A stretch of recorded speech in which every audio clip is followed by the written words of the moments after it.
जब बात आती है फाइनेंशियल प्रोटेक्शन की, फाइनेंशियल स्टेबिलिटी की या वेल्थ बिल्डिंग की, तो जहां आप रहते हैं, जिस कंट्री में आप रहते हैं, उसका काफ़ी बड़ा रोल होता है। इसका मतलब ये है कि अगर आप यूएस में रहते हैं तो आपके लिए फाइनेंशियल स्टेबिलिटी को अचीव करना कदरे आसान होता है कंपेयर टू अगर आप पाकिस्तान जैसे मुल्क में रहते हैं।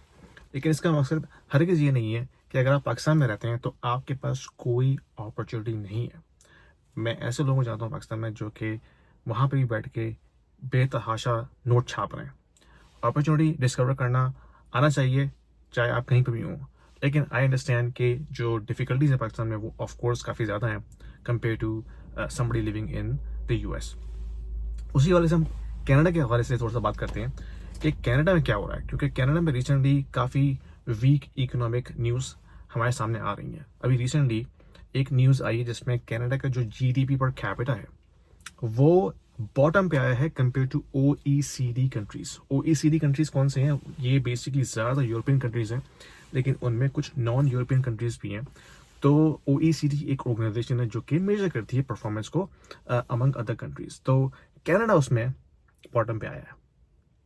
तो जीडीपी पर कैपिटा का मतलब क्या है? देखें, जीडीपी जो है वो बाय इट्स डेफिनेशन कोई भी नेशन या कोई भी कंट्री जो है वो कितना प्रोड्यूस कर रहा है, ठीक है, वो कहलाती है जीडीपी। लेकिन इसको मेजर किया जाता है ओवरऑल स्पेंडिंग के जरिए कि कोई भी नेशन या कंट्री में कितनी स्पेंडिंग पावर है in order to buy products, consume products. तो ओवरऑल अगर हम देखें तो जीडीपी जनरल जो है नॉमिनल वो तो ठीक है, नजर आता है हमें पॉजिटिव में कनाडा का। लेकिन अगर उसको हम पर कैपिटा के हिसाब से देखते हैं तो वो बॉटम में है। अब पर कैपिटा का मतलब क्या है कि आप टोटल जो भी आपकी स्पेंडिंग है उसको आप पर वर्किंग एज पर्सन के हिसाब से डिवाइड करते हैं।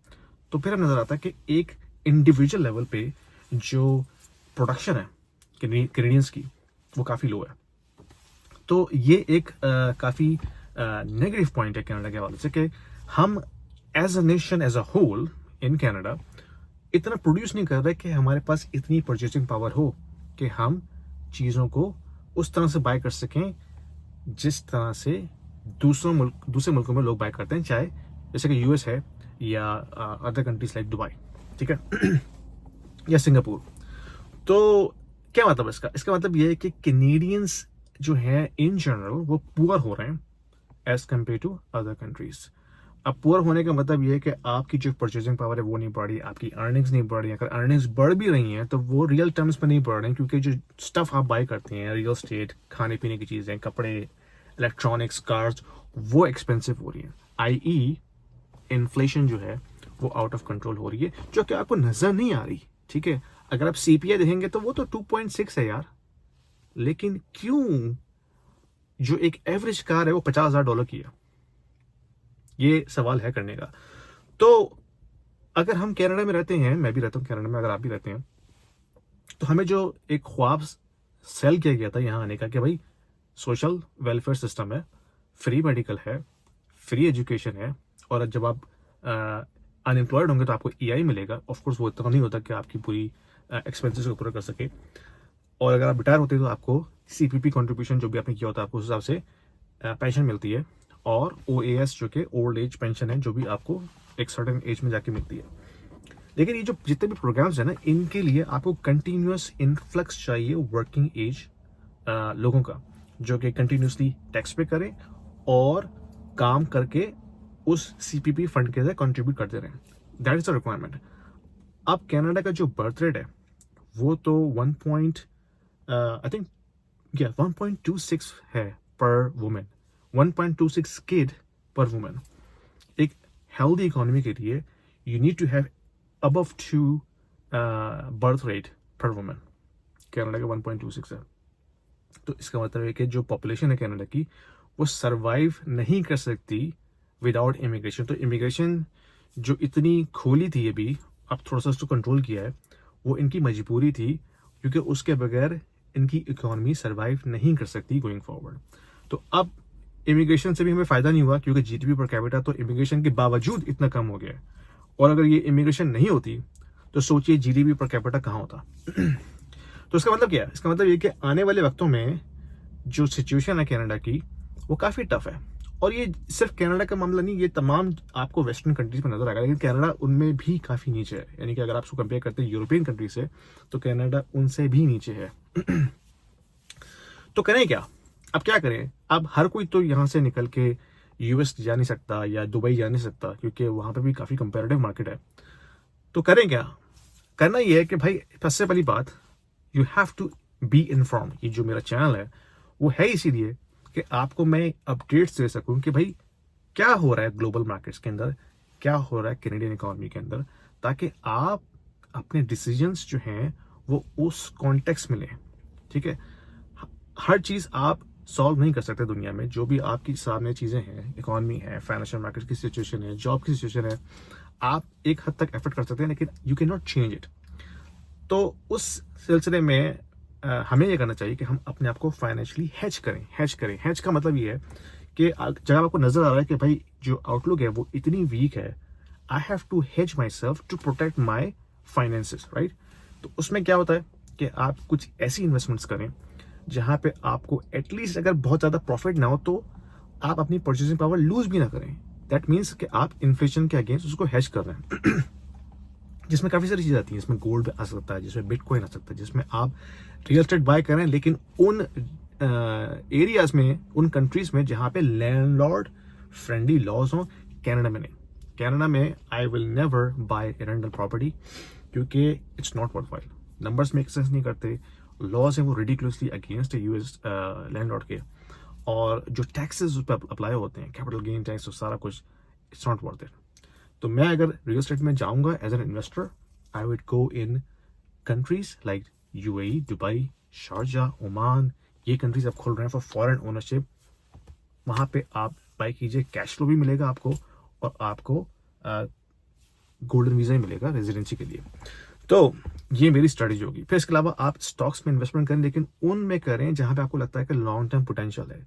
Canadian stocks I would not consider them, maybe some portion of it, लेकिन मेरा जो ज्यादा पोर्शन होगा इक्विटीज का वो यूएस स्टॉक में होगा, और वो भी उन स्टॉक्स में जाके जबकि मुझे पता है कि उन्होंने परफॉर्म करना है आगे, and they are cheap. Like Tesla, उसको अभी इतनी बीटिंग हुई है, नाउ इट्स चीप, 50% ड्रॉप हुआ है अपनी पीक से। तो अब I think Tesla is worth attention for long term investment. Trading की बात मैं नहीं कर रहा, मैं कर रहा हूँ लॉन्ग टर्म इन्वेस्टमेंट की बात। ऑफ कोर्स बिटकॉइन मेरी स्ट्रेटजी का एक बहुत बड़ा एलिमेंट है, क्योंकि बिटकॉइन हैज प्रूवन इटसेल्फ कि सॉवरेन नेशंस, फॉरेन आपका जो स्ट्रेटेजी रिजर्व बना रही हैं, वॉल स्ट्रीट के बड़े बड़े हेज फंड ओनर्स, ये जितनी भी फर्म्स हैं, फाइडेलिटी, वैनगार्ड, ब्लैक रॉक, ये सब उसमें जा रहे हैं। तो कोई वजह है ना, वो ऐसे तो नहीं जा रहे, ठीक है। और इतनी जो डेवलपमेंट हो रही है डीफाई के अंदर, उन सब का फोकस बिटकॉइन के ऊपर है, तो उसको अपने रडार में रखिए। तो ये मेरा मैसेज था इस वीडियो में कि कीप योर सेल्फ इन्फॉर्म कि क्या हो रहा है, आगे आने वाला वक्त कैसा है। अपने आप को ज़्यादा लाइबिलिटीज में ना फंसाइए। लाइबिलिटी से मुराद कोई बहुत बड़ी मोर्गेज मत उठाइए अपने घर के लिए, जितना अफोर्ड कर सकते हैं उतनी उठाइए। And try to invest and diversify from currency perspective, diversify from assets perspective, and diversify from country perspective. Don't keep everything in one country. Canada में हर चीज़ मत रखिए, कुछ चीज़ें अपनी कनाडा से बाहर भी रखिए। कुछ भी हो सकता है भाई, ये जो इस वक्त हालात जा रहे हैं ना, किसी ने सोचा था कि ट्रम्प जो है वो कनाडा को एनेक्स करने की बात करेगा? Nobody would have thought that, right? तो दिस इज द मैसेज। मैं एक व्हाट्सएप कम्युनिटी स्टार्ट करने वाला हूँ, जिसका मकसद सिर्फ और सिर्फ ये है कि हम उन लाइक माइंडेड लोगों को जमा करें जो एक दूसरे को पंप करें, इंफॉर्मेशन शेयर करें, मोटिवेट करें, and we can grow all together, ठीक है। अभी मैंने सेटअप नहीं किया, उसको मैं सेटअप कर रहा हूँ। I will share the link. तो अगर आप इंटरेस्टेड हैं तो ज्वाइन करने के लिए ज्वाइन कीजिए। और उसको मैं फ्री इसलिए नहीं रख रहा क्योंकि मुझे उसको फिल्टर आउट करना है स्पैमर्स, स्कैमर्स से। बहुत स्कैमर्स आ जाते हैं अगर आप फ्री ग्रुप चलाते हैं, उसमें बहुत कचरा आ जाता है, बहुत कचरा आ जाता है। रिलीजियस डिबेट्स, पॉलिटिकल डिबेट्स, मैं उन सब चीज़ों से बचना चाहता हूँ। तो मैं उस पर एक प्राइस टैग लगाऊंगा।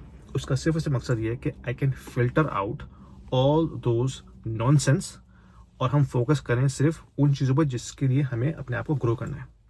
बहुत ज़्यादा प्राइस टैग नहीं होगा उसका, मेरे ख्याल में I am talking about $9.99 per month.